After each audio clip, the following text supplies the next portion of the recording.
Ô, Isa, eu vou fechar o seu áudio só para não dar microfonia, tá? Isso, valeu. Então, vamos lá? Ô, dona Honória, você vai achando, eu acho, aí, viu? Eu vou ler, depois, se a Ana quiser ajudar na leitura, qualquer um de vocês, o João Vitor, eu sei que a Verinha... Olha, a Verinha saiu. Vai ver que o filho dela chegou. Então, meninos, só para situar, nós estamos estudando esta parte que é sobre a natureza do Cristo.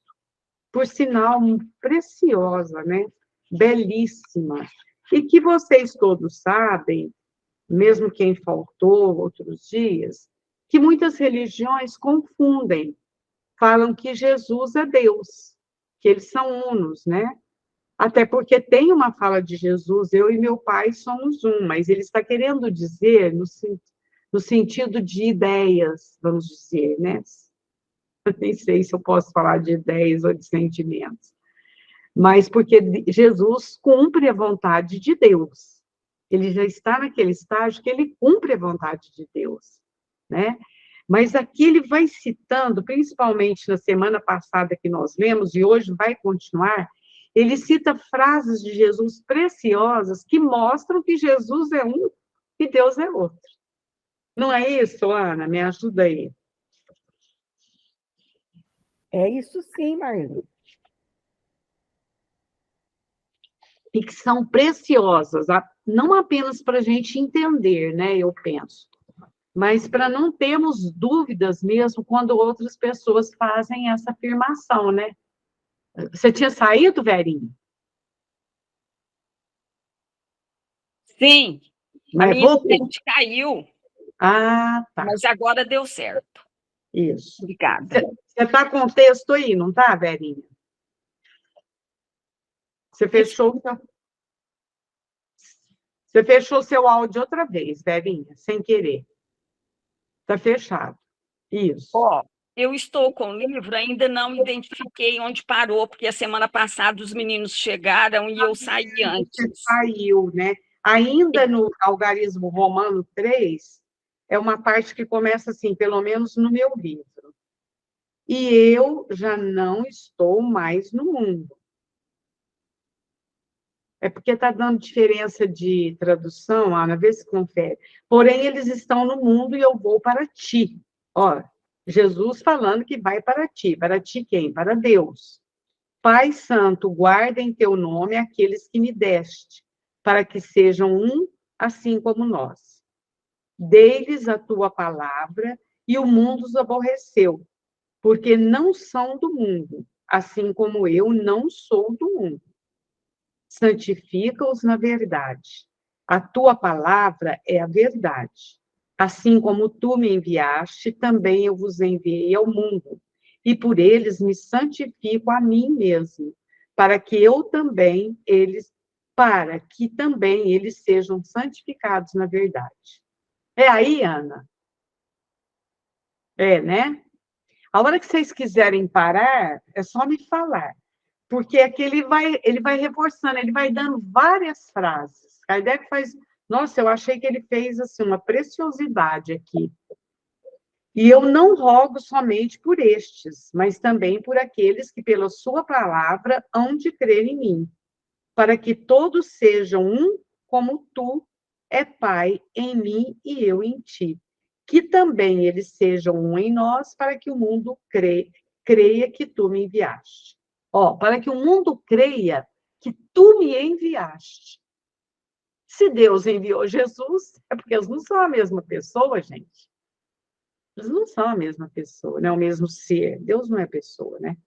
Pai, aqueles que me deste, quero que, onde eu estiver, também eles estejam comigo, para que vejam a minha glória que me deste. Porque tu me has amado antes da criação do mundo. Claro, a criação do planeta Terra, ela é posterior a Jesus. Porque se Jesus é o governador do planeta, a Terra ela existe depois dele. Ele precedeu a criação, né? Gente, vocês podem me interromper, viu? Pai justo, O mundo não te conheceu, mas eu te conheci. E estes conheceram que tu me enviaste a mim.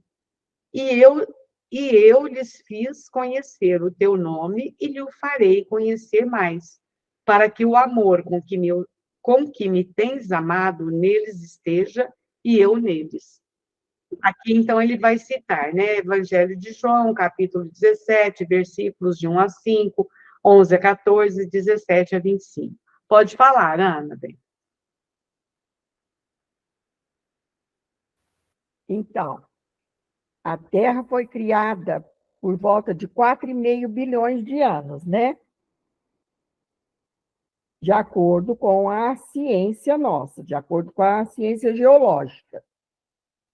Jesus já era um espírito puro há 4,5 bilhões de anos. Quando a Terra foi criada, Jesus já era um espírito puro. Então, vocês vejam bem o quanto que nós temos que caminhar. Nós estamos num planetinha, né? Nós somos espíritos de terceira ordem, inferiores. Tem gente que pensa que nós já chegamos no auge. Não, nós não somos aquela cerejinha do bolo ainda não. De espécie alguma. Quem pensa assim está muito iludido. E tem espírita que pensa. Ah, mas nós já evoluímos muito. Lógico, nós já fizemos uma caminhada muito grande. Muito grande, nós já saímos de um mundo primitivo para um mundo de provas e expiações. Mas a caminhada que nós temos que fazer para chegar na condição de espírito puro é muito grande. Quem pensa que é a cerejinha do bolo está iludido e vai ter uma decepção muito grande quando se defrontar com a verdade. É isso mesmo. Vocês vejam, hoje mesmo eu ouvi uma pessoa falando, porque 2024, ó, regeneração. Eu não falei nada, não, porque nem cabia a mim falar alguma coisa naquele momento. Era uma conversa informal, falando. Eu pensei, ixi, mas não é mesmo. Não tem 2024. data. Os espíritos Então, superiores, eles não dão data. é. Não dão. E Não existe isso. esse dado que você está trazendo, Ana, você vê da formação do mundo e que Jesus já era um espírito puro, gente, está muito. Significa mesmo que nós temos que caminhar muito ainda, né? Mas essa data aí já é outra. Eu estou falando Não, eu sei, não tem data para falar que já é mundo de regeneração. Que já, entendeu? O espírito que fala isso não é um espírito superior, é um espírito leviano. É espírito leviano. É verdade. Então, meninos, entrou agora mesmo a pessoa, mas acho que já saiu. Olha como Jesus, nessa época que o mundo foi criado, ele já era um espírito puro. E aceitou a incumbência de cuidar de nós, desde que éramos espíritos primitivos. Hoje já caminhamos um pouco, né? Mundo de provas e expiações. O mundo já evoluiu, lógico, mas há muito tempo, espaço para melhorar. E muito, né? E todos nós que estamos encarnados aqui, né? Mas vejam que interessante que Kardec vai pensando as frases de Jesus para mostrar, né? Que ele é filho de Deus, como nós, porém, claro, um espírito de primeira categoria e que está cuidando de nós, né? E que nós temos que seguir os seus exemplos, as suas palavras, e que é difícil para nós. Fala a verdade, não é difícil, gente? Porque racionalmente nós entendemos.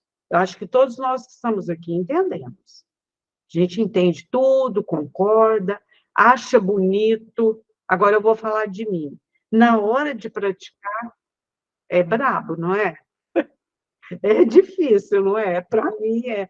Porque você sabe, mas não faz, não consegue às vezes ainda, né? Porque está tão arraigado os nossos vícios morais, né? Pode falar, Ana. Tem uma mensagem já antiguinha que o povo fica reprisando nas redes sociais. E hoje eu recebi outra vez, né? Porque fica circulando e, de repente, cai num lá que não tinha visto ainda e manda para a gente. Então, a mensagem diz assim: lá se vai a geração nananã, dos 60 anos, que essa geração não tem mais. Gente, isso vai completamente contra o que Kardec diz da Gênese. Então, quem cai naquela, pensa que é a cerejinha do bolo, a rainha da cocada preta. E não é. As gerações que vêm, ai, porque o mundo está perdido. Gente, não é isso que Kardec fala, a cada geração um passo à frente. Nós temos que acreditar na lei do progresso, da evolução. Então, essas gerações que estão vindo, ai, porque uma amiga minha mandou para mim, eu falei, olha, eu não concordo com isso. Aí ela disse assim, não, mas eu lembrei do tempo que a gente andava nas ruas sem medo. Eu falei, mas o jovem hoje anda sem medo. Nós andávamos, o jovem não tem medo. O jovem é destemido. Eu vejo pelos meus netos. Eles pegam Uber, chamam. A gente tem medo de chamar Uber. Eles vão tranquilos. Pega o Uber e vai. Onde eles querem ir. Onde eles precisam ir. Eu tenho uma neta, a Marlene também, que mora em São Paulo, enfrenta aquela vida da capital, não tem medo. Vai para a rodoviária, sai da rodoviária, vai para uma cidade, vai para outra, vem para a Franca. Que medo que tem, nós também não tínhamos. Por isso que a gente andava tranquila na rua. Eram anos dourados? Eram. Diferentes dos de hoje? Sim, mas havia risco também. E nós não tínhamos medo. Nós vivemos, sim, uma época de trégua, porque nós, que somos mais velhos, nós nascemos num período pós-guerra. Então, o mundo estava em reconstrução. Ideias novas na filosofia, em todos os ramos do conhecimento, na filosofia, na ciência, era reconstrução de tudo, porque houve uma guerra que destruiu muita coisa, destruiu sonhos, destruiu famílias, destruiu cidades quase que inteiras. Então, os anos 50, né, foram os chamados anos dourados. E nós vivemos, assim, uma época de trégua. Depois vem os anos 60, já começamos nos anos rebeldes. Já começaram as guerras, a conquista espacial, a Guerra Fria, certo? E hoje nós estamos aí diante de uma terceira guerra mundial. Sim, sim. Certo? Nós estamos vivenciando. O mundo está em guerra. Nós temos uma guerra em Israel, nós temos uma guerra na Ucrânia que não cessou, ameaçando o mundo todo. Nós tivemos uma pandemia. As pandemias ocorrem paralelamente às guerras. Então, vocês podem observar, toda pandemia vem após uma... Olha, a gripe espanhola em 1918. Guerra, Primeira Guerra Mundial. Então, é isso aí. Agora nós estamos numa fase de conflitos enormes. Né? Então, a minha geração, a da dona Nair, nós vivenciamos aqueles anos dourados.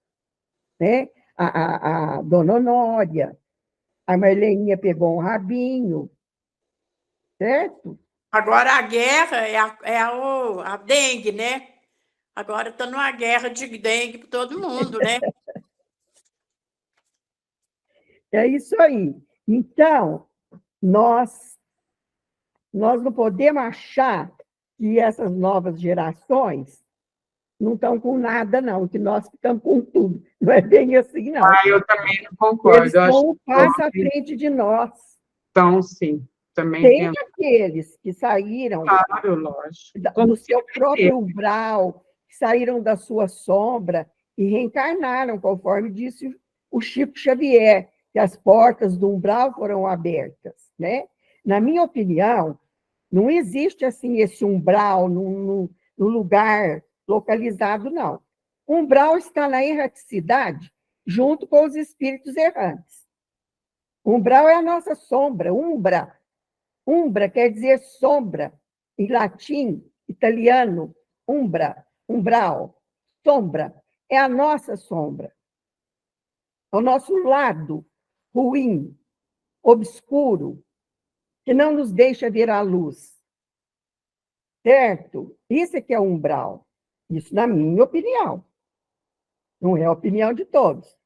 Tem gente que acredita piamente que é um lugar cheio de lama, cheio de espírito nadando na lama, né? Eu não aceito isso. Na minha cabeça, eu não aceito isso. O umbral está na nossa cabeça, no nosso espírito. É o nosso lado sombra, o nosso lado obscuro, o nosso lado malzinho. Porque quando é que nós tomamos a feira do mal? À medida que o nosso livre-arbítrio foi se desenvolvendo e nós não soubemos fazer boas escolhas. Escolhemos os piores caminhos. Então, nós estamos aí sofrendo as consequências. E é isso aí. Agora eu vou parar, que eu já falei demais. Agora vamos aprender com Jesus e ter coragem de praticar, né, gente? Igual eu falei. Então, vamos continuar mais um pouco, mas vocês podem interromper, viu? Por isso, aí ele vai citando as frases de Jesus. Por isso o Pai me ama. Olha que bonito. Porque dou a minha vida para tornar a tomá-la. Ninguém me tira de mim, mas eu de mim mesma dou. Tenho poder para dar e poder para tornar a tomá-la. Este mandamento recebi de meu Pai. Evangelho de João. Tiraram, pois, a pedra, e Jesus, levantando os olhos para o céu, diz: Pai, graças te dou por me haveres ouvido, pois eu bem sei que sempre me ouves, mas eu disse isto por causa da multidão que está em redor, para que creiam que tu me enviaste. Olha aqui, fala várias vezes, Deus me enviou, né? Conversando com Deus, olha lá, a morte de Lázaro no Evangelho de João. Já não falarei muito convosco, porque já me aproxima o príncipe deste mundo. Já se aproxima o príncipe deste mundo, e nada tem em mim. Mas para que o mundo saiba que eu amo o Pai e que faço como o Pai me ordenou. Evangelho de João, 14. Se guardardes os meus mandamentos, permanecereis no meu amor, como eu tenho guardado os mandamentos de meu Pai, e permaneço no seu amor. Evangelho de João. E clamando Jesus com grande voz, disse: Pai, nas tuas mãos entrego o meu espírito. E havendo dito isso, expirou. Quando ele está partindo, Evangelho de Lucas. Se Jesus, ao morrer, entrega sua alma nas mãos de Deus, olha que isso, vamos prestar atenção nisso, é que ele tinha uma alma distinta da de Deus, subordinada a Deus, e, portanto, ele não era Deus. Aqui está o cerne da questão que Kardec quer provar, que Jesus não era Deus, e ele, para provar isso, ele pega as palavras do próprio Mestre. Eu vou repetir isso porque eu achei interessante. Olha, se Jesus, ao morrer, entrega sua alma nas mãos de Deus, é que ele tinha uma alma distinta da de Deus. subordinada a Deus. E, portanto, ele não era Deus. Isso o próprio Jesus falou. As palavras que virão a seguir são testemunho de uma certa fraqueza humana, de certa apreensão pela morte e pelos sofrimentos, o que contrasta com a natureza essencialmente divina que se atribui a Jesus. Mas, ao mesmo tempo, dão testemunho daquela submissão que existe do inferior para o seu superior. E foram a um lugar chamado Getsemane e disse aos seus discípulos: assentai-vos aqui, enquanto vou além a orar. E levando consigo Pedro e 2 filhos de Zebedeu, começou a entristecer-se e a mostrar grande aflição. E disse-lhes: a minha alma está profundamente triste até a morte. Ficai aqui e velai comigo. E indo um pouco mais adiante, prostrou-se sobre o seu rosto, orando e dizendo: Pai, se for possível, afasta de mim este cálice, mas que seja não como eu quero, mas como tu queres. E voltou para seus discípulos e achou-os adormecidos e disse a Pedro: então, nem uma hora pudeste velar comigo? Vigiai e orai para que não entreis em tentação. Na verdade, o espírito está pronto, mas a carne é fraca. E indo segunda vez, orou dizendo: meu Pai, se este cálice não pôde passar de mim sem eu o beber, faça-se a tua vontade. Jesus no Jardim das Oliveiras. Aquela passagem que ele chama os discípulos para orar com eles e eles adormecem. Isso significa até para nós, é o que eu estava falando, não sei se vocês concordam comigo. A gente ouve, conhece, Jesus está chamando e a gente dorme. A gente dorme. E o dormir nosso aí são as nossas distrações. Ah, não, mas aí também eu dar esse testemunho ainda não dou conta, não. Aí eu perdoar o fulano ainda não dou conta, não. Ô, Marlene, esse dormir nosso é a consciência que ainda é a consciência de sono, com sonho, mas não a consciência desperta. É isso fala mesmo. A Joana de Ângeles para nós. É verdade, é isso mesmo. É esse o dormir. Nós ainda não despertamos. Não despertamos. Plenamente a nossa consciência. E acha que já, hein? O problema é que a gente acha que já. Mas ainda não despertou. Ô, João, a hora que você quiser falar, viu? Todo mundo, Dona Naí, Verinha, Dona Honora, Isa, Maria. Então, vamos mais um pouquinho. E quando chegou àquele lugar, disse-lhes: orai para que não entreis em tentação. E apartou-se deles cerca de 1 tiro de pedra, e pôs-se de joelhos, dizendo: Pai, se queres, afasta de mim este cálice, porém não me faça a minha vontade, mas a tua. E apareceu-lhe um anjo do céu que veio confortá-lo. E, posto em agonia, orava mais intensamente. E o seu suor fez-se como grandes gotas de sangue que corriam até o chão. Evangelho de Lucas. E disse-lhes: a minha alma está profundamente triste até a morte. Ficai aqui e vigiai. E, tendo ido um pouco mais adiante, prostrou-se em terra e orou para que, se fosse possível, passasse dele aquela hora. E disse: Abba, Pai, todas as coisas te são possíveis. Afasta de mim esse cálice, porém que seja feita a tua vontade, não a minha. A submissão de Jesus a Deus, né? Que é a que nós também precisamos aprender. Diante das provas, das dores, das dificuldades difíceis, a gente tem que ter submissão, né? Porque, na realidade, não é a vontade gratuita de Deus, né, gente? É a lei dele, que se manifesta porque nós erramos. Nós infringimos a lei. Então, a gente tem que responder por isso. Estou no trânsito, infrinjo uma lei, passo no sinal fechado, ultrapasso, uso uma velocidade além da permitida e acontece algum acidente, eu infringi a lei, eu vou ter que responder por isso. E às vezes a resposta não é só diante da lei dos homens, às vezes um ferimento para mim, né? Danos materiais, danos morais. E perto da hora nona, exclamou Jesus em alta voz, dizendo: Eli, Eli, lama sabachthani. A Ana que sabe ler isso. Isto é, Deus meu, por que me desamparaste? Está no Evangelho de Mateus. É Abá, né? É, Abá, é Abá, pai. E aí ele diz, Eli, Eli, lama sabachthani. sabachthani. Então, esses questionamentos aqui estão tudo no Evangelho, né, gente? Kardec pega tudo do Evangelho. Mas às vezes eu fico pensando, será que Jesus fraquejou mesmo aqui? Eu não sei, assim, eu deixo um pouco isso de quarentena.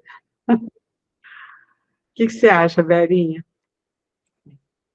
Então, esse final aqui também me pôs em dúvida, Marleninha, porque Jesus, eu não sabia que Jesus reclamou para Deus em algum momento, e aqui está dizendo, né? O Evangelho Por que sim, me desamparastes? mas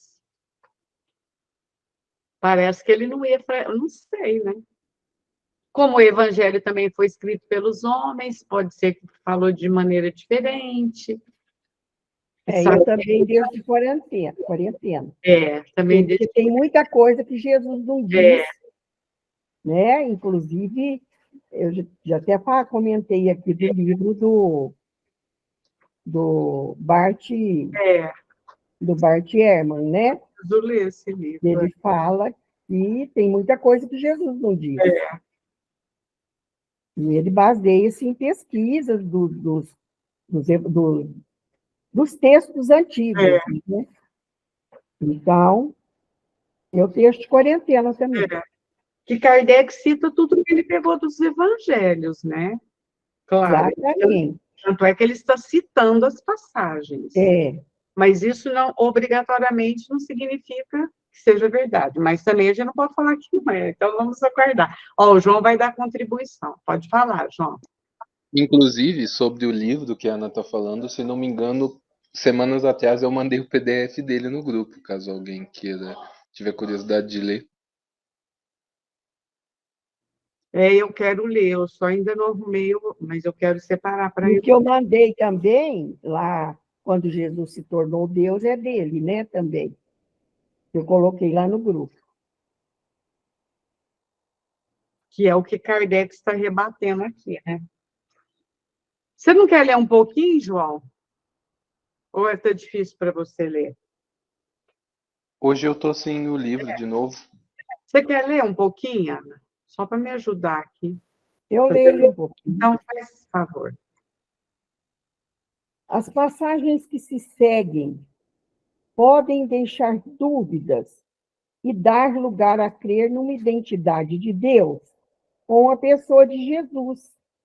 Mas, além de que não prevalecem sobre as precedentes, cujos termos são tão precisos, trazem em si mesmas a precisa retificação. Então, ele vai falar, né, que as próximas já são mais confusas. As próximas já dão a impressão que Jesus e Deus são o mesmo ser, né? Então, perguntaram-lhe, pois, eles: quem és tu? Respondeu-lhes Jesus: eu sou o príncipe, o mesmo que vos falo. Muitas coisas são as que tenho de vos dizer e de que vos condenar. Mas o que me enviou é verdadeiro, e eu o digo no mundo, é o que aprendi. São João 7, 25 e 26. O que meu Pai me deu é maior do que todas as coisas, e ninguém as pode arrebatar da mão de meu Pai. Eu e o Pai somos uma mesma coisa. Aí, ó, onde é que gera confusão? Né?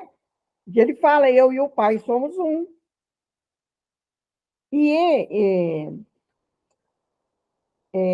São João... Ana, eu te interromper um pouquinho, Ana.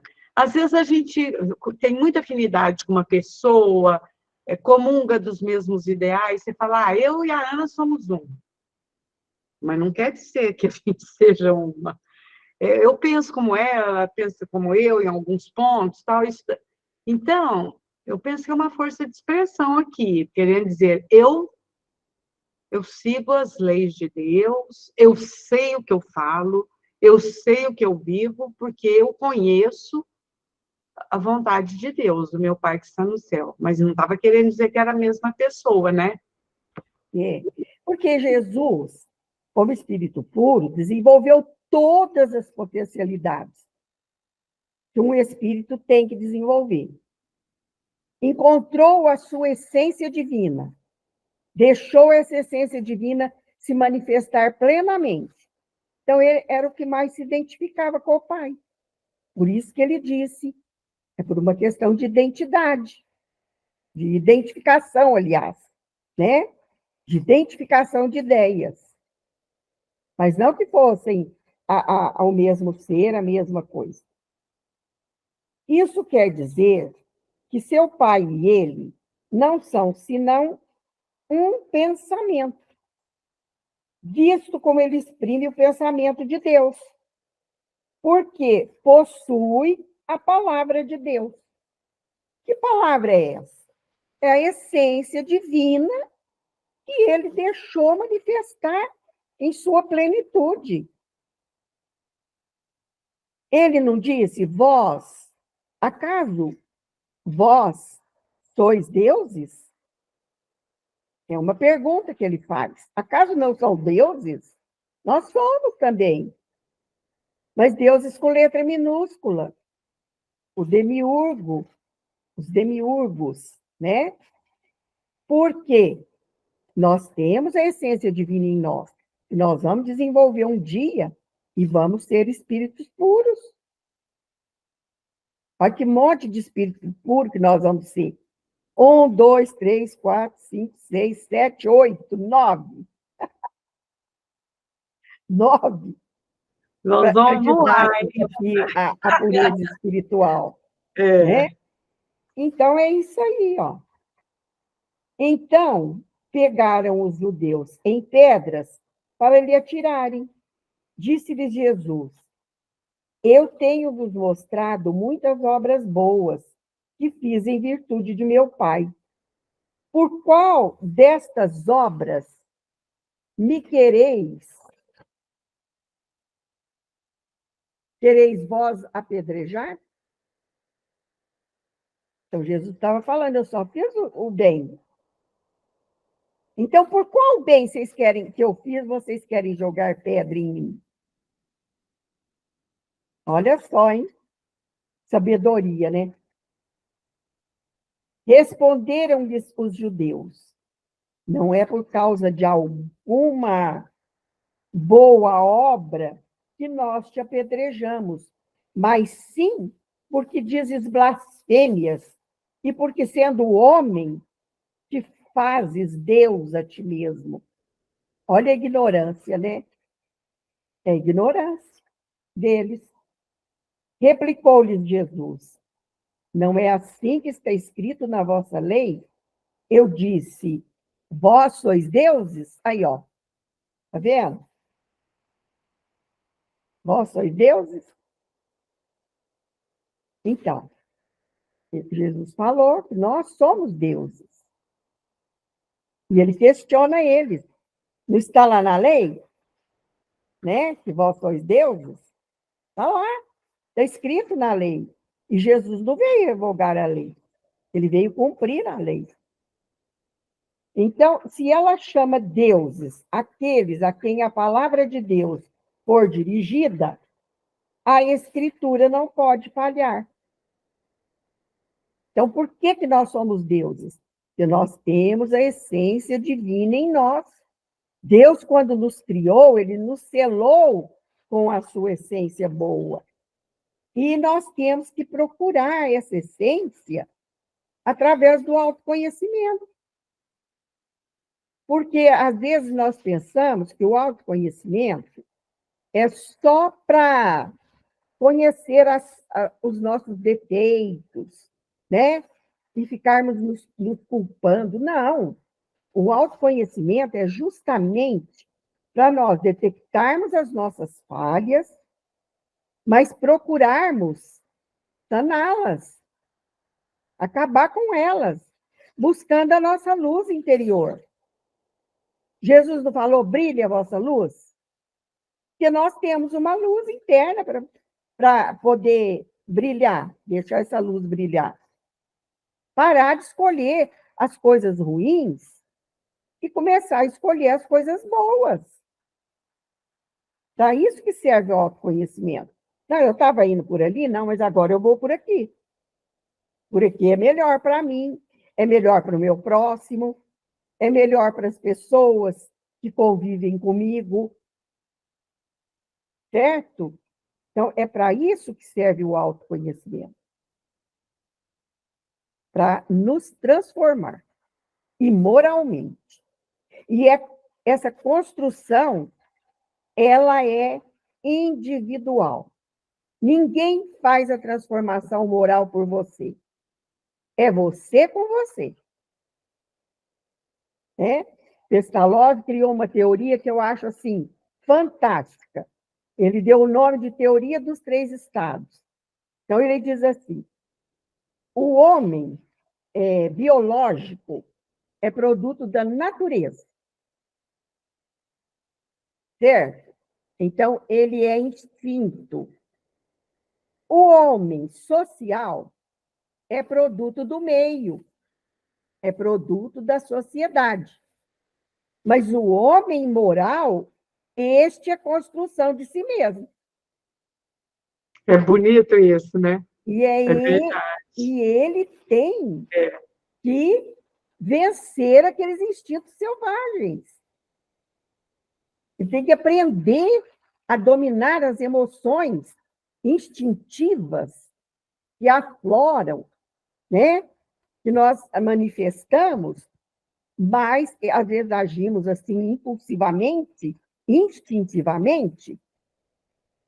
Kardec fala que é um cavalo selvagem que nós temos que domar. Então, nós somos esse cavalo selvagem. E nós temos que fazer uma doma. Mas não é a doma do chicote. Eu chamo de doma gentil, né? Os domadores chamam de doma gentil. É o auto-amor. Você tem que corrigir os seus erros, mas com auto-amor. Não é se condenando, se martirizando, se chicoteando. Não é por aí. O auto-amor é importantíssimo para isso. Não sei se eu estou assim, me expressando a ponto de me fazer entender. Eu acho que sim, né? Acho que está claro, não está, meninas? Meninos. Porque tem um menino aqui. Então, e é muito bonito isso, né? Nós sermos construção de nós mesmos. Porque Deus não nos criou perfeitos. Ele nos criou simples e ignorantes. Para que nós nos fizéssemos por nosso mérito. Senão o mérito não seria nosso. E nós seríamos robozinhos, bonequinhos, títeres de Deus. Escravos dele. Não seríamos livres para escolher os nossos caminhos. Então, vamos lá. A mim, a quem o Pai santificou e enviou ao mundo, por que dizeis vós, tu blasfemas por eu ter dito que sou o Filho de Deus? Se eu não faço as obras de meu Pai, não me creais. Porém, se as faço, e quando não querais crer em mim, crede nas minhas obras, para que conheçais e creais que o Pai está em mim e eu no Pai. Aí, isso aí dá margem à confusão. Foi a partir daí que Jesus se tornou Deus. Por causa dessas palavras. Certo? Mas porque não alcançou, né, assim, a profundidade, né? É, Ficou só na... porque só pegou essa parte, não É, pegou aquela é, outra é, que Kardec escolheu lá para trás, é. né? Ficou nisso aí, seguindo ali ao pé da letra. No outro capítulo, dirigindo-se aos discípulos, ele lhes diz: naquele dia conhecereis vós que eu estou em meu Pai, e vós em mim, e eu em vós. São João 15, 20. Destas palavras, não se vai concluir que Deus e Jesus não fazem senão um, pois neste caso também se deveria inferir delas que os apóstolos não fazem senão um com Deus. Aí, né?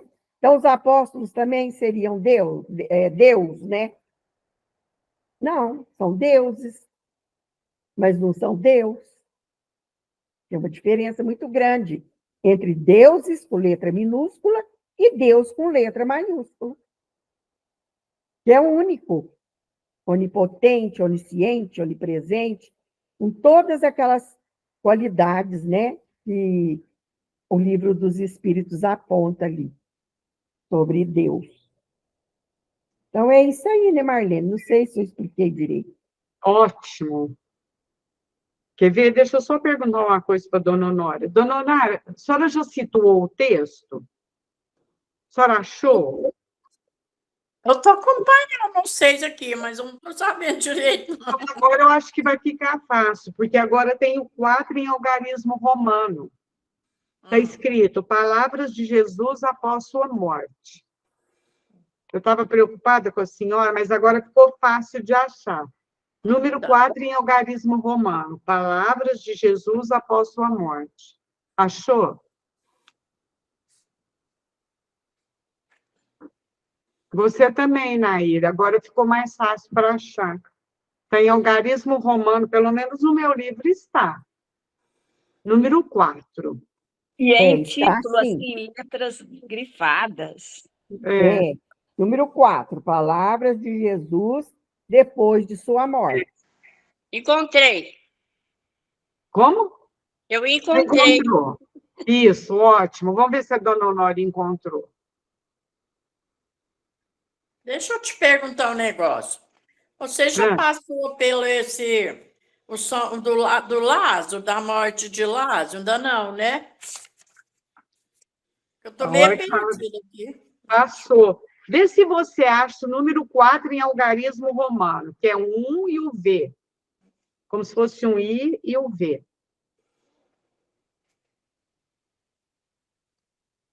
Vai passando para frente. É.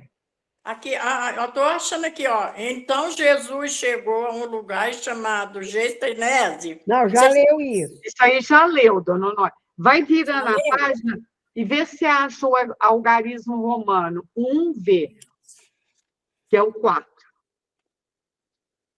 4. Mas 4 em algarismo romano, viu? 4 mais 17, 18 ou não? Não. Só 4. Em algarismo romano. Você sabe como que é, né? Sei. Como título, dona Dê Honória? o título aí, Palavras de Jesus, ou depois de sua morte, ou após sua morte. Estava preocupada que eu vi que ela não estava localizando. Acho que estou mais para trás. Estou meio atrasada, viu? Eu acho que você pode ir para frente.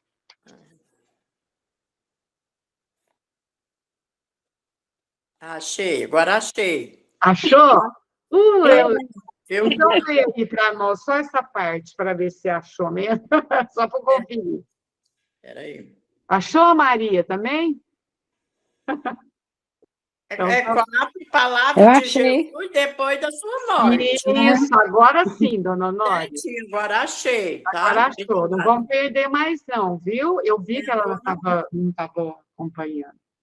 E é ruim, né? Porque a gente já está no online, se a pessoa não tiver. Então, eu vou ler essa parte, viu, dona Honória? Agora, quando terminar, que a gente parar, você marca aí com lápis, alguma coisa aí, um papel, não sei como que você costuma marcar. Viu? Ah, Marleninha, antes de você iniciar a leitura, deixa eu só fazer um comentário para a Ana. pode fazer. Por tudo isso que foi lido aí no final, é que a Igreja Católica fala que Pai, Filho e Espírito Santo é a mesma pessoa. Eles interpretaram assim. Você viu o que a Verinha falou? Ué, Ana? Essa palavra de Jesus foi quando que ele apareceu para o povo, né? Depois que ele sumiu, ele apareceu, né? É. E não pode É isso tocar aí, nele. Verinha. A Não é normal de confusão ninguém. cai aí.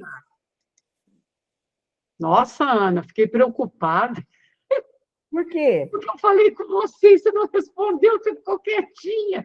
Eu fiz assim, ó, com o dedo. Eu não vi, eu falei, ai, meu Deus, o que está acontecendo com a Ana? Parece que você estava com os olhos fechados. Eu falei, ai, Senhor É Jesus. que meu olho é miudinho, pequenininho, e não está aparecendo, não, ó. Eu estou fazendo com o dedo assim, não está aparecendo. Eu falei, ai, meu Deus, o que será que aconteceu? Bom, então, agora deu certinho, viu, dona Honória? Então, vamos lá, eu vou ler mais um pouco. Palavras de Jesus, ou após sua morte, ou depois de sua morte. Respondeu-lhe Jesus, não me toques, porque ainda não subi para meu Pai. Mas vai a meus irmãos e dize-lhes, subo para meu Pai e vosso Pai para meu Deus e vosso Deus. Aparição a Maria Madalena no Evangelho de João, capítulo 20, 17. Olha, aqui, por que será que Jesus fala não me toques? Porque ele estava com o corpo perispiritual. Eu já tinha desencarnado. E ele não tinha materializado para ela. Ele só se apresentou como um corpo espiritual. Por que ele fala não me toques? Porque ela tocasse, ela não ia encontrar nada. Aí ela ia assustar. Né? É isso que a gente não pode perder de vista, né? Agora, se ele tivesse se materializado, como ele se materializou depois para os discípulos, aí os discípulos encostaram nele. Ele parte o pão, Tomé toca nas chagas dele, mas aqui para Madalena, ele estava com o corpo perispiritual. E chegando-se Jesus, falou-lhe dizendo, é-me dado todo o poder no céu e na terra. Aparição aos apóstolos. Então, ele vai citando agora, depois que ele desencarna, né? Ele vai citando os momentos em que ele vai aparecendo para Maria Madalena, para os apóstolos. Olha, Marlene, oi, Ana, fala. Se ele não tinha, ele não tinha, ele não tinha materializado, né? E ela viu Jesus porque ela tinha mediunidade de vidência, senão ela nem teria visto. É isso aí. Nem e teria se ela visto. fosse querer tocar nele, ela ia até assustar, né, Ana? É verdade. Ela viu também com os olhos do Espírito, que é a vidência, né? Ora, destas coisas sois vós testemunhas, e eis que sobre vós envio o dom de meu Pai, que vos foi prometido. Aparição aos apóstolos, Evangelho de Lucas. Agora Kardec vai citando isso. As palavras de Jesus, quer durante sua vida, como depois da morte, acusam uma dualidade de pessoas perfeitamente distintas, assim como um profundo sentimento de inferioridade e subordinação relativamente ao Ser Supremo. Sua insistência em afirmá-lo espontaneamente, sem ser constrangido ou provocado por quem quer que seja, parece ter, por fim, protestar antecipadamente contra o papel que ele previa lhe atribuíram algum dia. Se tivesse guardado silêncio sobre o caráter de sua personalidade, teria dado margem a todas as suposições. Porém, a precisão de sua linguagem anula qualquer dúvida. Que maior autoridade poderia haver que as próprias palavras de Jesus? Quando ele declara categoricamente, eu sou, ou eu não sou tal coisa, quem ousaria se arrogar o direito de desmenti-lo, ainda que fosse para colocá-lo mais alto? Quem pode razoavelmente pretender conhecer-lhe a natureza melhor do que ele próprio? Que interpretações podem prevalecer contra afirmações tão formais e tão numerosas como as que se seguem? Tá? E agora o Kardec vai mostrar essas frases que Jesus vai dizendo, e era ele que estava dizendo, gente. Então, por que nós vamos contestar, né? E ele fala isso para Madalena, depois para os apóstolos. Eu acho que a gente já pode parar aqui, porque já está no horário. Aí marca direitinho agora, dona Honória. Ele vai começar, e eu não vim de mim mesmo, mas aquele que me enviou. Você pode marcar ou com papel ou com lápis, como você costuma fazer. Mas é muito interessante e preciosa essa obra, né, gente? Fala a verdade. Você está gostando, dona Nair? Eu estou gostando muito. É um pouco difícil de entender. Precisa prestar muita atenção. Para a gente estudar sozinha, né? Mas é muito linda. Mas assim, em grupo, você vê um fala, outro fala, e a gente vai entendendo. Mas realmente é difícil, eu concordo com você. Ficou muito claro que Jesus não é Deus. É filho de Deus, nosso irmão, pela paternidade divina. Isso. Ficou muito claro. Ficou. Isso aí... Você vê que Kardec usou umas 5 páginas quase para falar isso, né? Esse livro é muito bom, né? Para a gente entender, né? Porque, nossa, que beleza, né? Eu adorei, eu gostei muito. Estou gostando. Eu também estou gostando muito, dona Honória. Falar a verdade, que essa parte eu não tinha lido. Li uma outra coisinha que eu vejo aqui, que eu tenho umas anotações, mas do jeito que nós estamos lendo, não. Então, primeiro ele falou dos milagres, né? A divindade de Cristo fica provada pelos milagres? Não. Depois vem o item 3. A divindade de Jesus é provada pelas suas palavras? Não. Então, ficou claro, ficou muito claro. Nem os milagres, porque milagre não existe, né? O que existe é o trabalho com os fluidos, que Jesus sabia muito bem desempenhar. Então, aqueles fluidos benéficos, aquelas virtudes, quando a mulher hemorroísta o toca, e ele fala, alguém me tocou, porque de mim saiu uma virtude, saiu algo de bom de mim. Olha só, que coisa maravilhosa. Algo de bom. O domínio que ele tinha, né, Ana? Que ele tinha, não. Ele tem. Ele tinha um domínio que ele era capaz de saber que a mulher que estava lá atrás encostou nele, saiu um fluido. E era bom. Algo de bom. É uma virtude. Virtude é boa, é coisa boa. Né? Então, de mim saiu uma virtude. Mulher, a tua fé te curou. Que se ela não tivesse fé, a virtude não teria atingido ela, porque ela colocaria como que um escudo de vidro. Tem pessoas que tomam passe e não recebem. Eles são refratárias. Não adianta que não assimila. Não assimila os fluidos.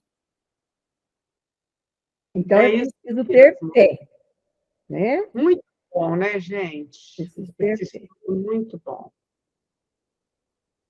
Que possamos ter uma semana iluminada, que uma noite, né? Que durante a noite a gente também, no nosso desdobramento, possa aprender mais um pouco, que às vezes aquilo que nós não conseguimos entender, os nossos amigos espirituais vão dar uma ajudadinha, mas eu acho que o nosso estudo foi bem precioso, né? Mas que possamos ter uma noite serena, tranquila, iluminada, e até ter, sexta que vem, que vai ser dia 23, hein? Nós vamos até o fim com esse livro, com a bênção de Deus. 9 pessoas está um número bom, né? Está um número bom. Está um número ótimo, porque, inclusive, Kardec recomenda grupos pequenos para estudo, ele não recomenda multidão. Porque se tiver muita gente, todo mundo querer falar, acaba atrapalhando, né?